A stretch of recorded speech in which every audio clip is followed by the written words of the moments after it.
반갑습니다. 저는 이은세라고 하고요. I'm really honored to moderate this session here today, dedicated to the topic of successfully getting funded by overseas investors with our panelists here. Before we start, let me just briefly introduce our panelists to you. First, we have, as you just see from the presentation before, Mr. Nobutake Suzuki. Big applause, please. Nobutake Suzuki is a partner of GlobalBrain from Japan, and holding a Bachelor of Science in Physics from Osaka University, he gained a deep understanding in finance working at Mitsubishi Tokyo UFJ Bank. He was in charge of research in high-tech and consumer electronics. Next, we have Mr. Han Kim. Han Kim is a general partner at Altos Ventures, which he co-founded in 1996. His particular interests are in software and business projects, and particularly in Asia. Han is a Booz Allen and Hamilton alumni and currently sitting on the boards of many companies, including Speakers, Pandora TV, and Green Car from Korea. As an investor, he has a track record of successful exits. A few of his former investments, Demand Tech, went public, and Instill, Digital Media, and ION were acquired by the market leaders. Han is an MBA from Stanford GSB and a Bachelor of Science from West Point. Please welcome Han. And finally, we have Eric Kim. Eric Kim is Managing Director at Maverick Capital.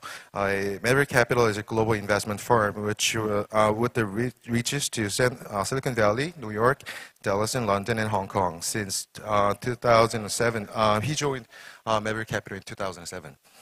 He's a McKinsey and Goldman Sachs alumni with an MBA from Stanford GSB as well, and a Bachelor of Science in Cognitive Science from Yale University. He is also an entrepreneur with a history of co-founding BioMe Media. At Maverick Capital, Eric is managing the firm's private capital investment in technology-based companies on a global scale. Please welcome Eric.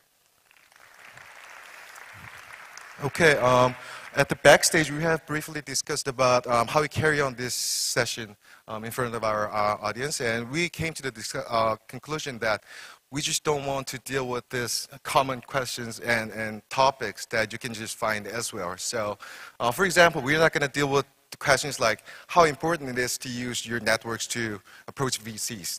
That's, we know that's very important. So, given this, just 30 minutes here, so let's just go straight to the point.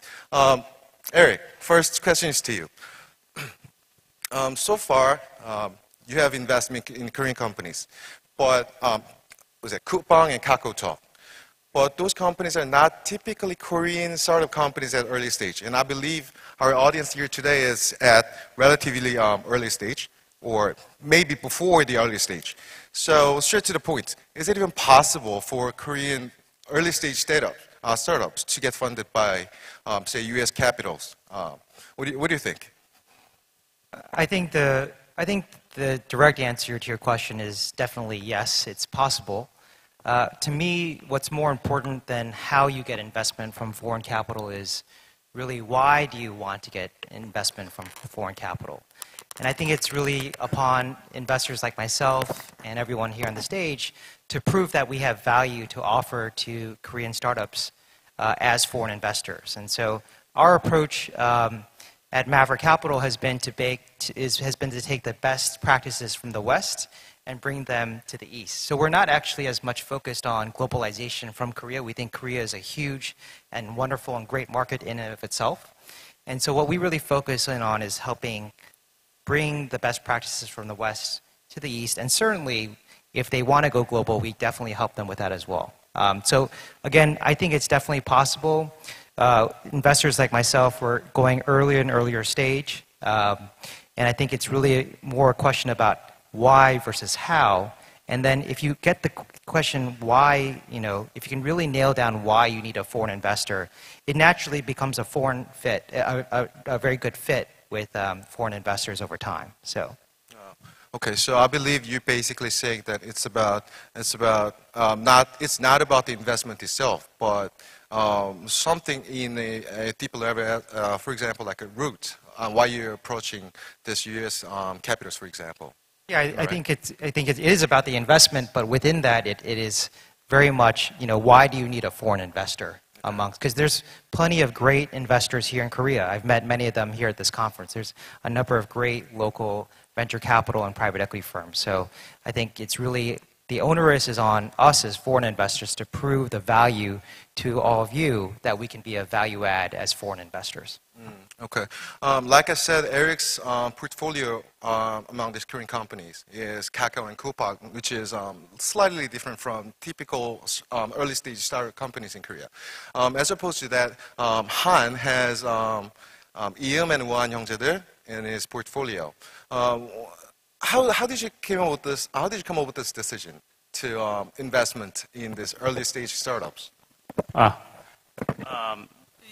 I guess I would approach it slightly different way in that I think rather than differentiating foreign capital versus domestic capital, you have to ask yourself, what kind of investor do you want to actually partner with? Okay. So when we look at companies, we don't think about whether or not the company could be globalized or whether or not they have any aspirations to go global. I think when we look at companies, it's more around, whether it's Eum or Wan 형제들 or a whole bunch of other companies.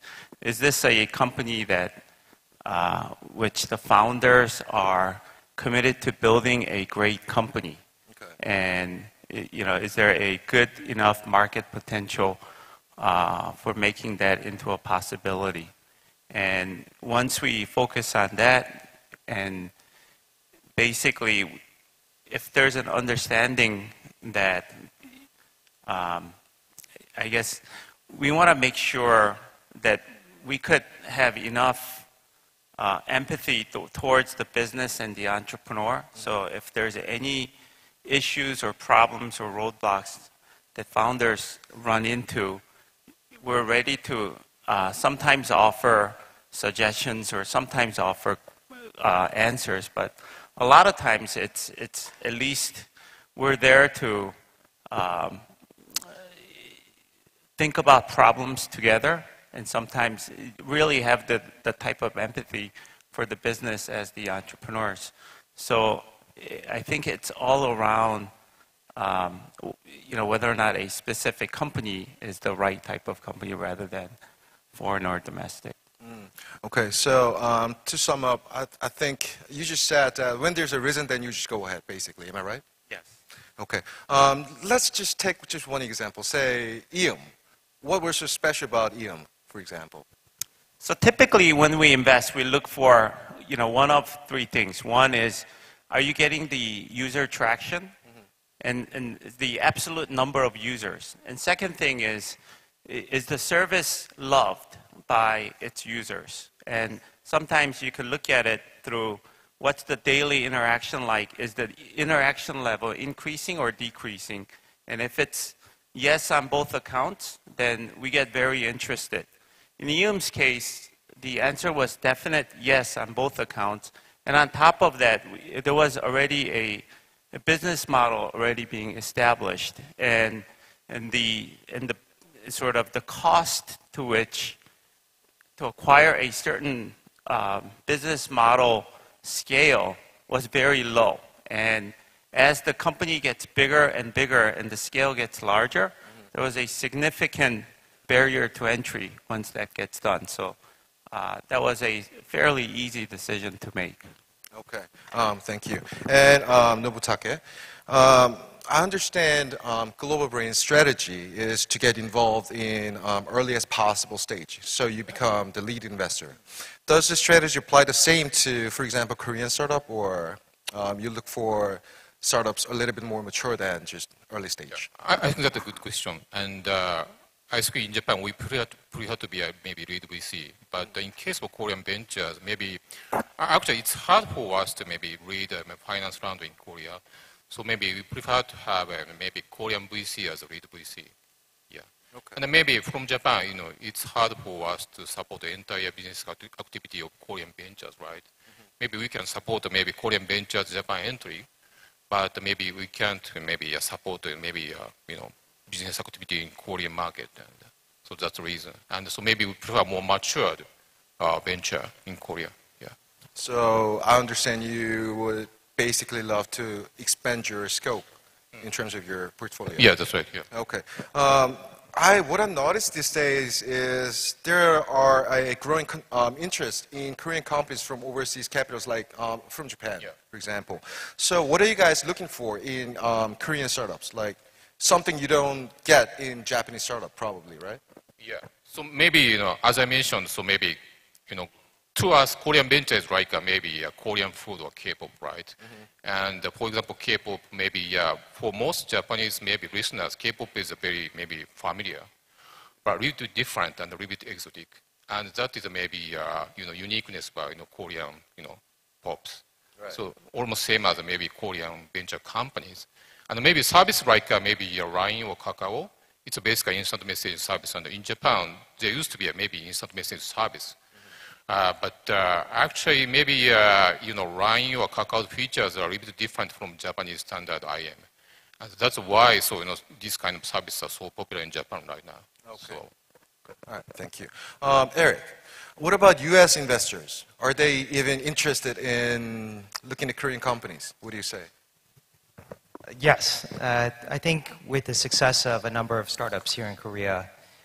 There's definitely been an increased amount of interest, particularly from Silicon Valley investors. And I see a lot of them now spending time in Korea and coming over. So I think this whole region has really shown that investment can be quite promising here. So the investment level is rising, and I'm really excited to see that. So. That's a fantastic news for our audience here, I think. So what does a Korean startup company that wants to get funded by, say, U.S. capital, what do they have to demonstrate before U.S. investors, for example? I mean, probably, my guess is they just have to be different from the ones from U.S. because they're Korean, right? So, yes, Han, please. I don't know if they have to be different from the U.S. I think every investor wants to invest in great set of sort of market and entrepreneurs combined. And, like any company, whether it's a Korean company or a Silicon Valley startup company, you have to demonstrate that, whatever problem that you're solving, you're solving it in a very elegant way, and you are developing a service or a product that's just great, that people love and people love to use more and more. And if you could demonstrate that, then I think whether or not it's a US company or a Korean company or US investor or Korean investor or Japanese investor, I think people will seek to invest in those types of companies. So again, when there's a reason, then you'll just go for it. Yeah, I think it's probably true for, Eric or myself or, any other overseas investor. Okay. Let's talk about how you make the decision then. At some events, you, Han, told that you don't really have one particular formula to evaluate your investment deals. What about the other investors in U.S.? Do they do like sort of similarly, or it's just you? No, I mean, our firm, we go through, every company, like, I guess in a broad way, we sort of evaluate the market, and we evaluate the team, and we evaluate sort of how the business model could scale, how much money it's going to take, et cetera, et cetera. At the same time, we don't have a set formula of, what user number a service has to reach before we invest, or what revenue number the company has to reach. We have a broad guideline amongst partners, but we don't have any sort of market category in which that this is the market, or let's say mobile games are hot, so we got to invest in mobile games. We don't actually do that.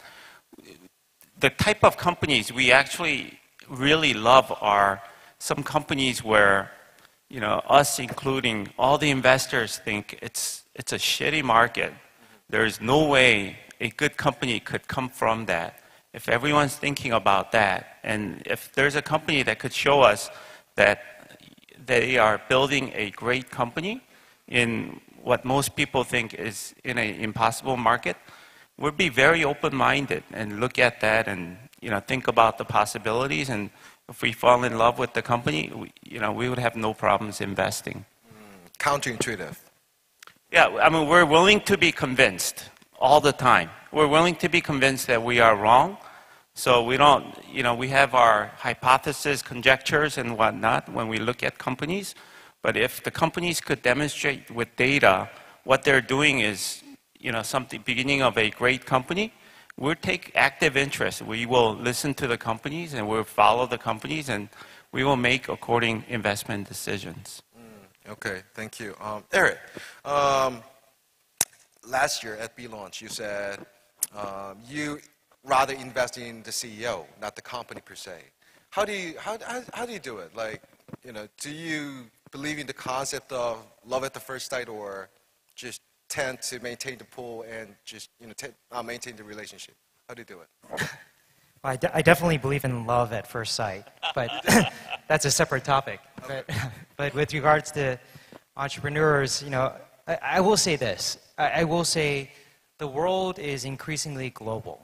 So Korean startups, Japanese startups, US-based startups, Chinese startups, we invest in and I invest in companies all around the world, not just Korea. But the world is increasingly global, and so Korean startups have to be competitive against other startups in Japan, China, Europe, and the US.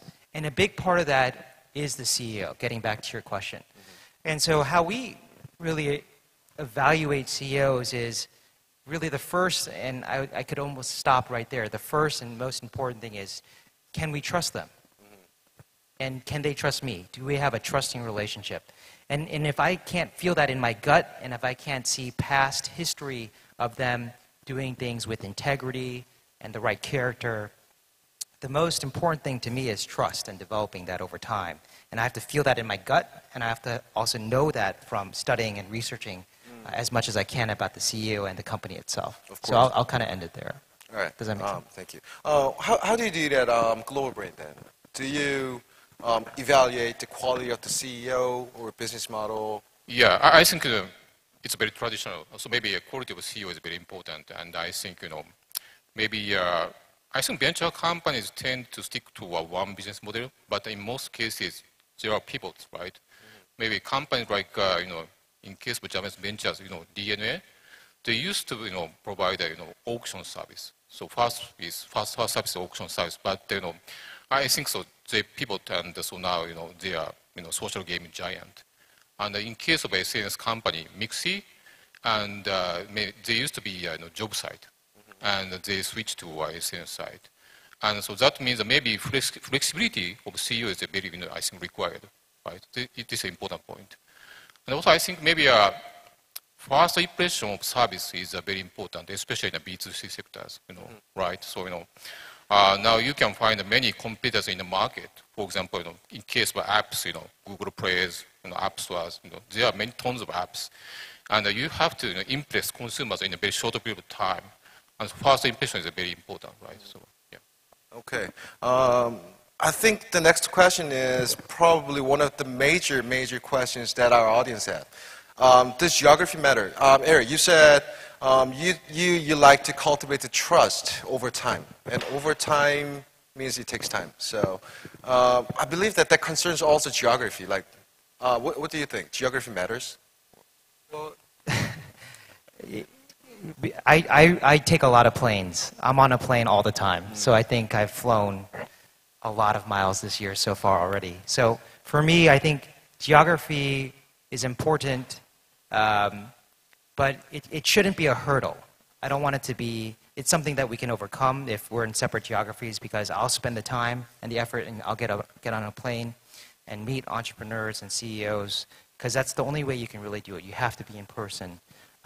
With regards to geography as an investment thesis, I think that's also very important to understand and study, because certain geographies will represent outsized growth versus other geographies. So, For us, from an investment perspective, it's very important to understand which geographies will represent that outsized growth.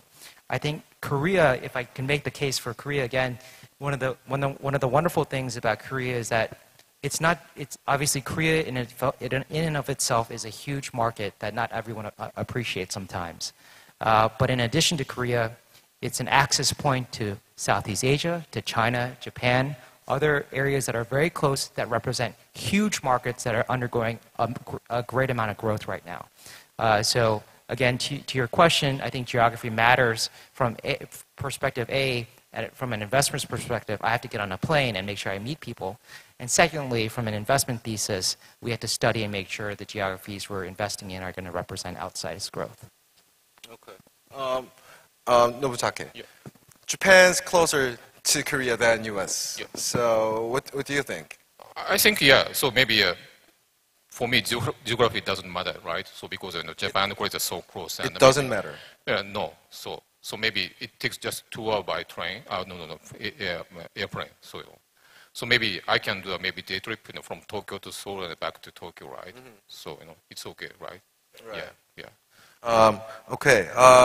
The next question is, maybe there's some other elements that affect on your decision making. For example, I don't know, external factors like global economy. So, for example, Nobutake, would currency fluctuation affect your decision making to invest in Korean companies? I think I don't care about maybe currency, so it doesn't matter. So maybe so. Okay. Yeah. So you just go ahead when you find the right ones. So yeah. So maybe so I don't care about the currency, but maybe I care about maybe a macroeconomic situation or something. Mm-hmm. I think for most VCs it's very important, right? So because macroeconomics has a close relationship with maybe a valuation of venture companies or maybe exit strategy. Right. So that's a very important point. Yeah. Okay. Han, I also believe that you put much emphasis on the market itself, market opportunities and potential. And I think your decision must be then affected by external factors, like I just said. What do you think?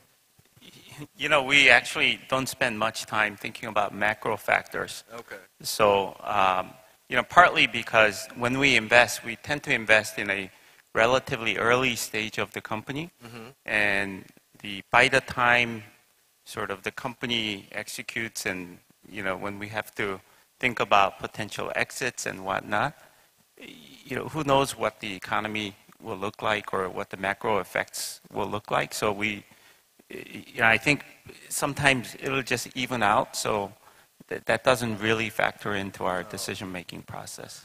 Okay. Let's just take a quick question here. If I'm a Korean-started company and I want your investment, for example, when do I have to go ahead and approach to you guys? Like A is early as possible. And B is after I have built my products and, after this initial development. A, okay, this early as possible. And you two gentlemen are going for B. We meet with the companies at all stages for the most part. And we just won't invest until we develop a conviction about the business. And the conviction, without product or service being launched, I think we did that out of 9 companies in Korea. We did that only on one occasion. Mm-hmm. So, and that one company, it took a long time to feel comfortable. So, it's a very low odds of us investing when there is absolutely no service or product. Okay, but Nobutake, you said B, right? But wouldn't it also make sense that if they start early as possible in, for example, Japan, yeah, they understand the market better? Yeah. What do you think about that? I think I want to just make a correction, but so of course I want to meet as maybe early as possible with entrepreneurs. And actually, so in Japan right now, so I have met with a Korean entrepreneurs who is preparing for his business. And so, I have advised him a lot, actually. But of course, at this moment, so I can't make an investment. But I'm waiting for, commercial rollout of his service. Yeah. So, yeah. Okay. Well, I believe you're almost running out of time here. So, Yeah, sure. Hi. I think we've been focusing the discussions around how the companies, should convince the investors about the potential investment. But, one thing I would encourage all the startup companies to do, whether it's a domestic investor or a foreign investor, is to really get to know the investor or the firm or the partner themselves, because not only because if you get the investment, you're stuck actually working with, somebody like me or Eric or Suzuki-san here for a long time. And sometimes it's, a couple of years you're done, but sometimes it takes like 10 years. And 10 years working together, it could take tolls. So one of the things we always encourage is, just as we talk to a bunch of people that know the CEO or some executive team, you should ask for references from the VCs themselves. I know that's not common, but you should demand, hey, give me the names of the CEOs you have personally backed, and I want the CEOs of those companies that were successful, but more importantly, I want the CEOs of the companies that actually didn't work out, where you had to go through some tough times. And I would call those CEOs up, meet them, in face-to-face, and ask them how that VC behaved. And you have to ask yourself whether or not you want to partner with that VC. So, I know you don't often have that luxury of choosing somebody, but it's something you have to do. You owe it to yourselves. You owe it to your employees. It's something I definitely want to make sure that all the companies actually get in the habit of doing that. Wow. I was going to ask you, gentlemen, one last piece of wisdom, and that was a wonderful piece. Eric, what's your last piece of advice or wisdom? Well, I think that's a very good one. I think folks, really, it is a marriage. I think when you partner with a venture capital firm, when you receive investment, it's very much like a marriage, and you want to make sure you take time, you have the proper time to date and get to know each other. And so I would really invest in that time. It's not just about getting the capital. The capital is secondary to who are you going to get on your board, who's going to be your partner. So I would just encourage people to not focus on the capital itself, but focus on the people. So it's the same advice that Hansen said. Thank you. Nobutake? Oh yeah, I think so. Maybe investment is not just maybe way of the how can I say maybe important points are maybe trust, and so maybe it's not maybe a team versus team, but maybe it's like a one-to-one relationship, right? CEO and so maybe capitals, and it's very important, and so maybe you have to get invested from maybe somebody trusted, right? So maybe we are tested too, but yeah. Okay. I believe that our chat here today actually could change our point of view to a different direction, because entrepreneurs tend to see the investment as investment, but actually that's the end result of trust and your proof over your capability. So I believe that links to the fundamental role of creating values for, even including investors. So I just hope that our conversation would and could help your journey to success. Thank you very much, and yes, thank you.